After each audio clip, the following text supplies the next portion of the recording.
Hi అండి, welcome to బావున్ recipes. ఇవాళ recipe egg dum biryani అండి. ఎలా చేయాలో ప్రాసెస్ ఏంటో ఫుల్ వీడియోలోకి వెళ్ళి చూసేయండి. ఆయిల్ వేడైన తర్వాత కొంచెం పసుపు యాడ్ చేసుకోవాలి.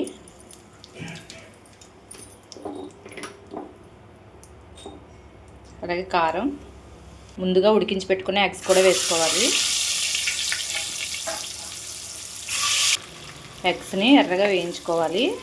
ఎగ్స్ వేగేలోపు పక్కని వాటర్ పెట్టుకోవాలండి. వాటర్లో దాల్చిన చెక్క, లవంగాలు, ఇలాచీ వేసుకోవాలి. అలాగే 2 బిర్యానీ ఆకు, కొంచెం ఉప్పు కూడా వేసుకోవాలండి. ఉప్పు కొంచెం ఎక్కువనే వేసుకోవాలి. ఈ వాటర్లోనే కొంచెం ఆయిల్ వేసుకోవాలి. వాటర్ ఇలా మరుగుతున్నప్పుడే బాస్మతి రైస్ యాడ్ చేసుకోవాలండి. ముందే కడిగి పెట్టుకున్న గ్లాసున్నర బియ్యాన్ని ఇందులో యాడ్ చేసుకోవాలి. రైస్ వేసుకున్న తర్వాత 75% ఉడికించుకోవాలండి.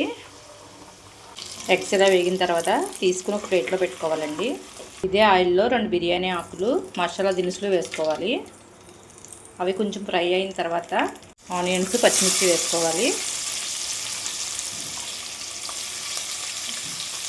ఆనియన్స్ ఇలా వేగిన తర్వాత ముందే మీడియం సైజ్ టమాటాలు 3 పేస్ట్ చేసుకుని పెట్టుకున్నానండి, అది యాడ్ చేసుకోవాలి. టమాటా పేస్ట్ వేసుకున్న తర్వాత అల్లం వెల్లుల్లి పేస్ట్ యాడ్ చేసుకోవాలి. మసాలా వేగిన తర్వాత ఉప్పు యాడ్ చేసుకోవాలండి.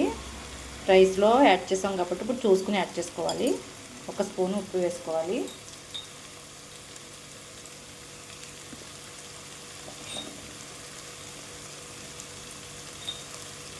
కారం 3 స్పూన్లు వేసుకోవాలండి. ఒకసారి కలుపుకోవాలి. గరం మసాలా యాడ్ చేసుకోవాలండి. చిన్న కప్పుతో పెరుగు వేసుకోవాలి.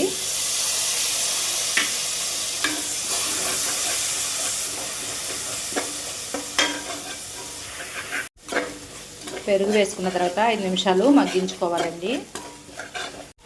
5 నిమిషాల తర్వాత కొత్తిమీర యాడ్ చేసుకోవాలి.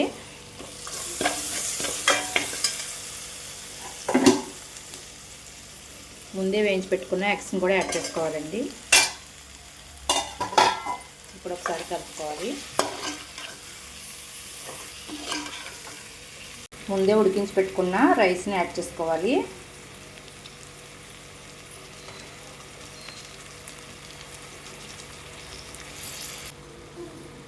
లాస్ట్లో పసుపులో పాలు కలుపుకొని వేసుకోవాలి. ఇలా పైన అలాగే కొంచెం నెయ్యి వేసుకోవాలి. ఫైనల్ టచ్ కొత్తిమీర కూడా వేసుకోవాలండి. ఇప్పుడు దమ్ పెట్టుకుందాం. మూత పెట్టుకుని దానిపైన బరువు పెట్టాలి. బరువు పెట్టిన తర్వాత మంట సిమ్లో ఉంచుకుని ఉడికించుకోవాలి. చూద్దామండి.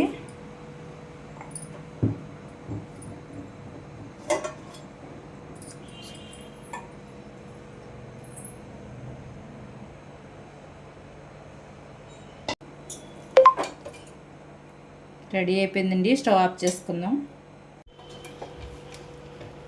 చూసారా ఎంత పొడి పొడిలో ఆడుతూ వచ్చిందో బిర్యానీ.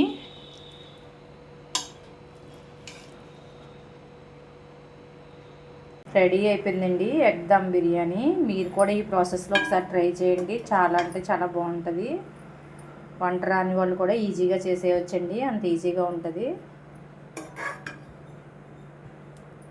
ఈ వీడియో కనుక నచ్చితే లైక్ చేయండి, షేర్ చేయండి. మరిన్ని రెసిపీస్ కోసం సబ్స్క్రైబ్ చేయండి.